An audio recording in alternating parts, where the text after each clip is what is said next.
right, so now let's go on to the SIR model of infectious disease, or the susceptible, infected, recover model of infectious disease. And this is an economic epidemiological model. So, what's the idea behind the SIR model? Well, we have three groups, right? So we, first of all, so we have people who are, let me do this in black.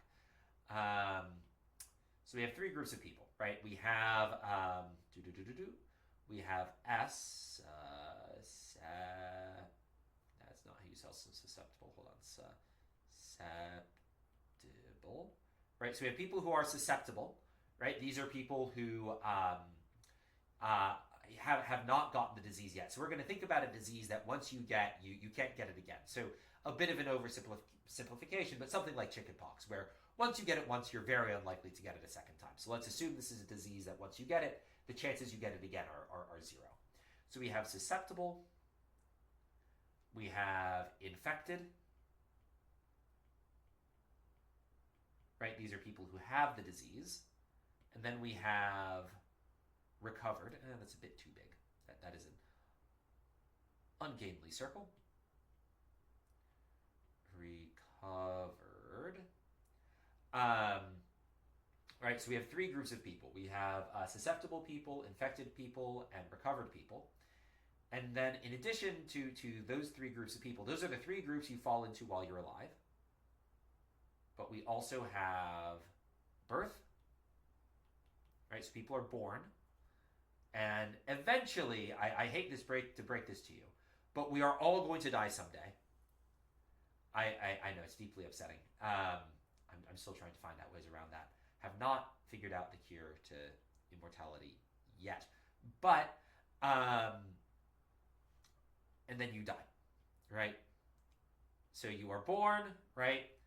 And so, right, you're born, right? And when you're born, you're immediately susceptible to disease, right? In this model, you have no innate immunity to the disease, right? And so, and we're going to say, I actually don't know which Greek letter this is, but it's like kind of like an A, but not really. This is the birth rate, right? So we have, not A, we have whatever this is, this sort of triangle pointy thing, equals birth rate. Right? And then once you're susceptible, there are three places you can go, right? One is you can die without ever getting the disease, right?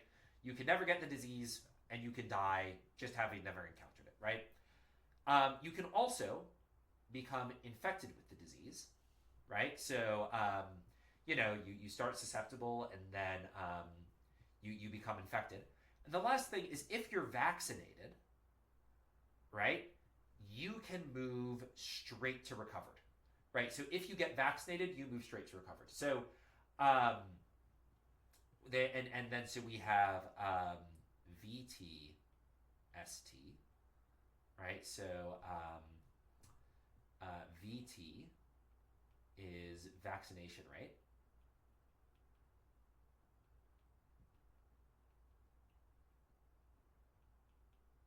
At time t, right? So this is a model that is this is a continuous time model. So in the past we've worked. I guess you could make it discrete, but these numbers are fluctuating over time, right? So the vaccination rate may change over time, and ST, IT, and the number ST is the number, and RT, right? This STIT and RT are the number of susceptible, infected, and recovered people at any given time. The rate of becoming infected is lambda SIT times ST, right? And then the death rate from susceptible is just lambda DS ST. And so the vaccination rate and this lambda here are both endogenous, meaning these are going to be determined by other variables. But the death rate is constant, right? This is the death rate of the susceptible group.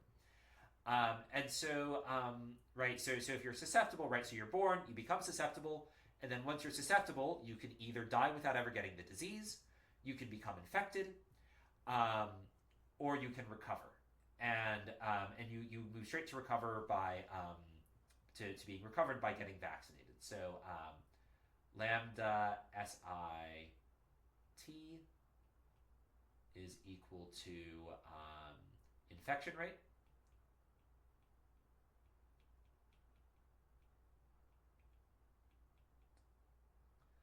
And then we have lambda ds equals, it's really d sub s. It's death rate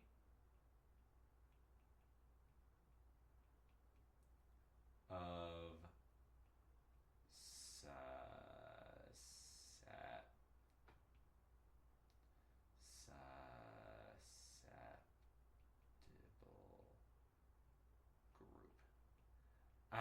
and then so let's say we start susceptible, and let's say we get infected, right? So what happens when we get infected? Well, there are two options. One is we recover, woohoo, we're not sick anymore.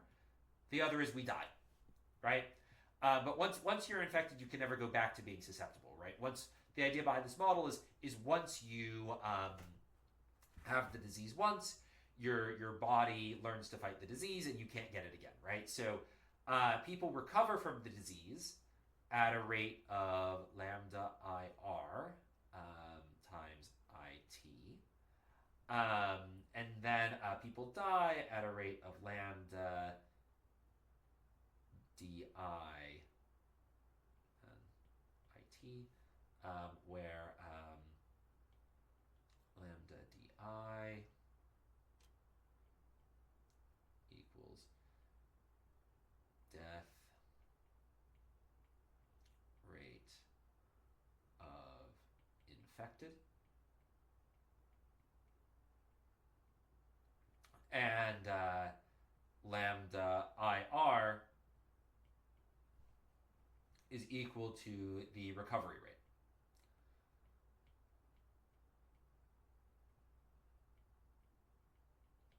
And so then let's say you recover.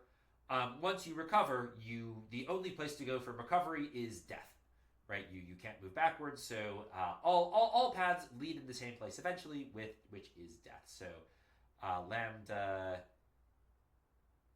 dr RT. And lambda dr is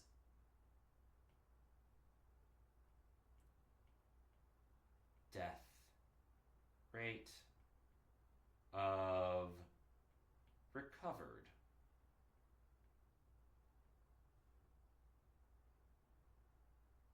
group, right? So basically, you're born, right? So you're born, you move to the susceptible group. From the susceptible group, you can either die without ever getting the disease, you can get the disease and become infected, or you can get vaccinated and immediately move to recovered. Recovered people are essentially immune from the disease. Once you're infected, you can either recover from the disease, at which point you're immune to it, or you can die. And once you're recovered, eventually you die, right? So this is a very basic model of economic epidemiology. And don't worry, there will be a picture of this that in the slides that does not require you to read my handwriting. So let's break down some parts of this. So there are a few. You'll notice that some of these variables here, some of them have time subscripts and some don't. So and the ones that have time subscripts, right, the ones that say sub t, these are endogenous variables that are going to be determined by other parts of the model. So for instance, vaccination rate.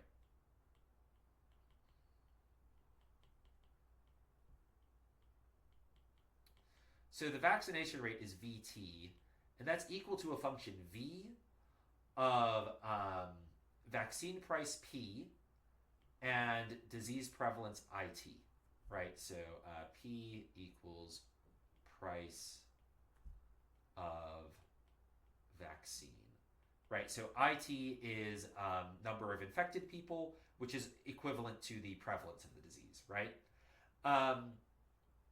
And so, right, this function v is going to determine how sensitive the vaccination rate is to the price and the prevalence. Right, it's going to determine the price elasticity of the vaccine as well as the prevalence elasticity of the vaccine. And then the other part of the model that the other sort of those variables on the right hand side that's endogenous is the infection rate.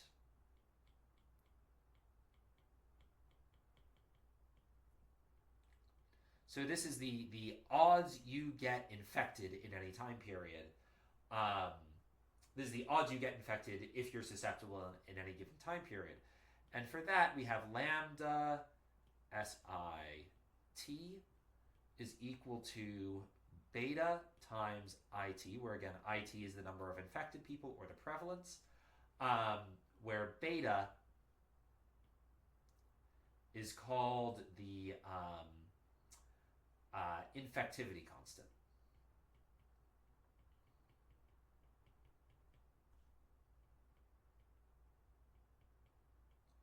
So high beta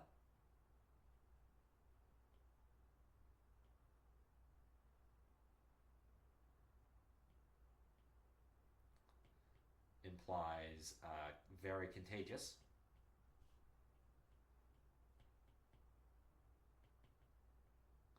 So, for instance, the common cold has a very high beta. It's very, very contagious, right? And a low beta is going to apply not very contagious.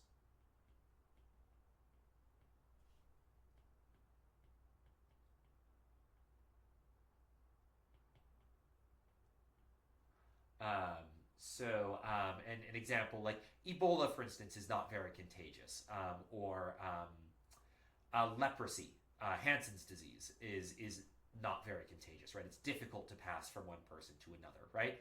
But the infection rate is both a function of the sort of inherent infectivity of the disease as well as how prevalent it is, right? So if a disease is super common, then the odds you catch it if you haven't caught it before are very, very high. So, and but if that disease is rare, right? So think about like the right COVID. When COVID was first coming out, right, a lot of people were getting COVID, and so the odds you got COVID were pretty high. But Ebola, very rare. So even if, let's just say hypothetically, COVID and Ebola were equally contagious, because Ebola is rarer than COVID, the overall infection rate of COVID would be higher than that of Ebola, right? So there's sort of two parts of the infection rate. One is the inherent infectivity of the disease, and that's beta, and part of it is how prevalent the disease is in the population. That's IT. So now let's go over the transition equations. And this is in any time period. How are the portions of people in each group susceptible, infected, or recovered? How are those changing over time? So the ds dt, right? So this is the derivative of the susceptible population with respect to t, is equal to whatever this Greek letter is. This is births. All right, so this is birth minus lambda SIT ST. This is infection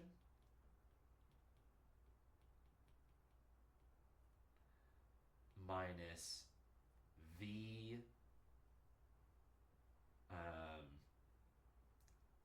ST. This is vaccination minus lambda ds ST, and this is death. Right, so there's sort of three ways you can move into or out of the group, right? So people move into the susceptible group at a rate equal to the birth rate, which for the record is assumed to be constant in this model. We're not modeling changes in birth rate, that we can adapt the model to have changes in birth rate very easily. we're going to have the number of people leaving due to infection, right? That's this term here. These are the number of people leaving because they're infected at a given point in time. This is the number of people being vaccinated at a given time. And this is the number of people dying at a given time, right? So the vaccine people are moving to the recovered group, and the death people, they're dying. And from the work we did on the previous page, we can rewrite this as, I think this is an eta, though I'm not certain. This is this like triangle pointy hat thing. This is birth rate minus beta IT, right? ST minus VT ST minus lambda ds ST.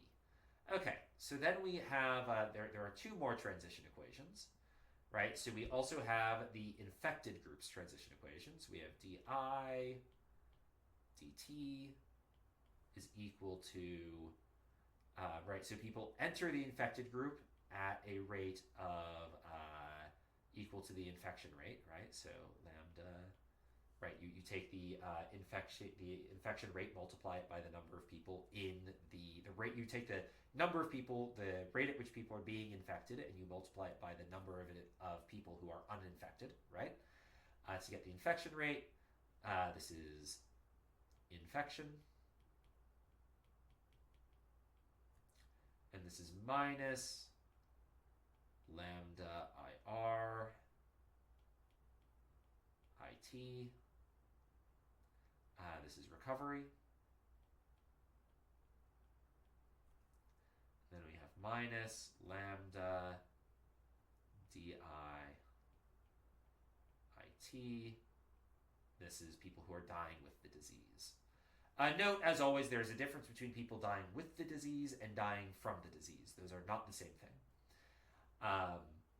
Now, though it could be that some people with the disease are dying from the disease. For instance, most people with Ebola die from Ebola.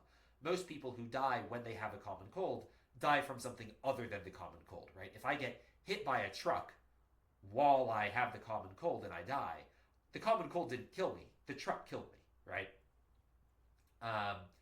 And plugging in our work from the previous pages, we get this is equal to beta IT ST minus lambda IR IT minus lambda DI D sub I IT. Right? Okay, so that's the transition equation for the infected people. And then for the recovered people, we have dr dt is equal to vt st, right? So this is vaccination. Right, these are people moving straight from the susceptible group to the recovered group, plus lambda IR IT. This is the recovery group.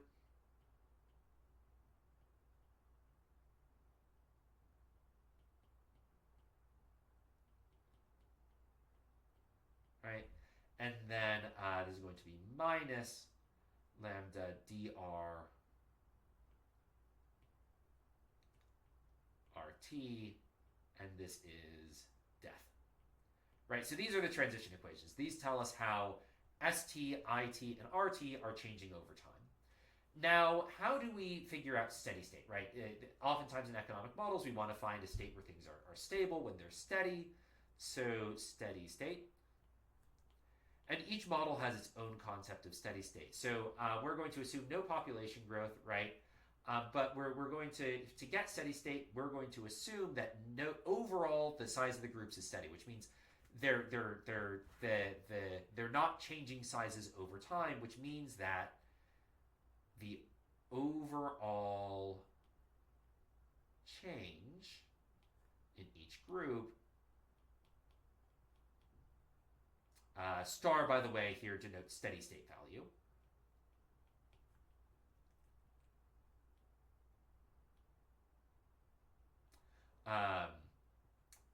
general change in each group is 0, right? So on average, yes, individuals are moving between these states, but the proportion of people in each of these states is constant, right? This is the steady state for this model. Turns out that we can actually solve for the susceptible. We can solve for S star.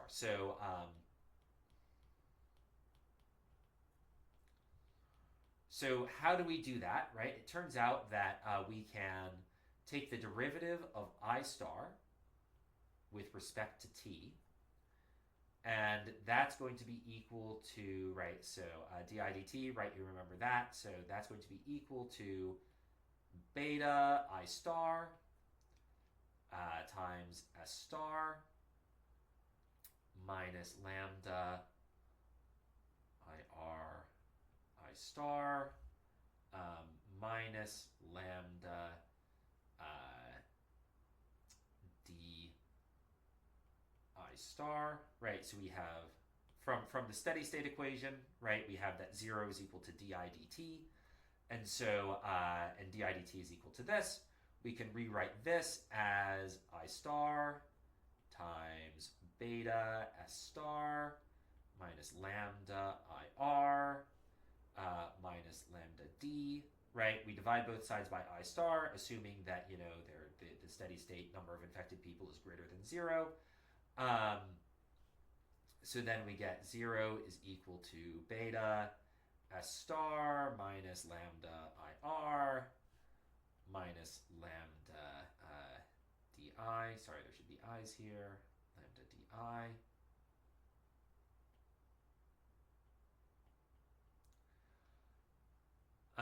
And then we get S star is equal to lambda IR plus lambda di over beta, right? So that's, we can solve for S star relatively easily. That's how you do it, right? You do it from the fact that di dt needs to be equal to 0, and you can solve for S star pretty easily.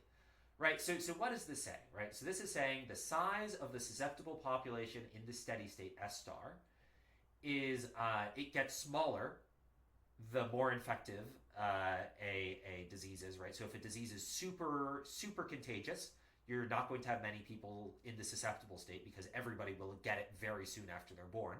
Meanwhile, if the disease is really rare, you can have a lot of people who have not gotten it, right? If it's not very contagious, you may have a lot of people who have never gotten the disease before. It's few, so the more susceptible the more contagious a disease is, the fewer susceptible people there will be because more people will have already gotten it. Meanwhile,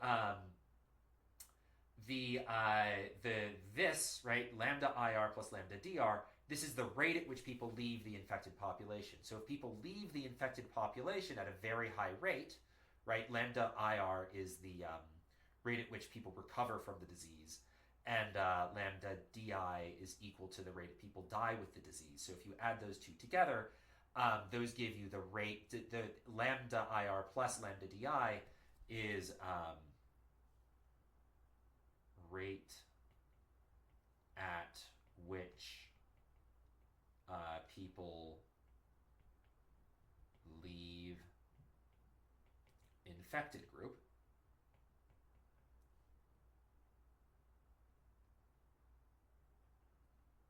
Right, lambda IR plus lambda DI is the rate at which people leave the infected group. So if people leave the infected group at a very high rate, you're going to have more susceptible people because people don't have as much time to pass on the disease, right? If everybody, even if a disease is pretty contagious, but it's in and out of your system within, say, 5 minutes, you don't have time to spread it, right? And so if people are, you need time to spread the disease, right? So the number of susceptible people in the population is increases if people recover from the disease more quickly, and it decreases if the disease is more contagious.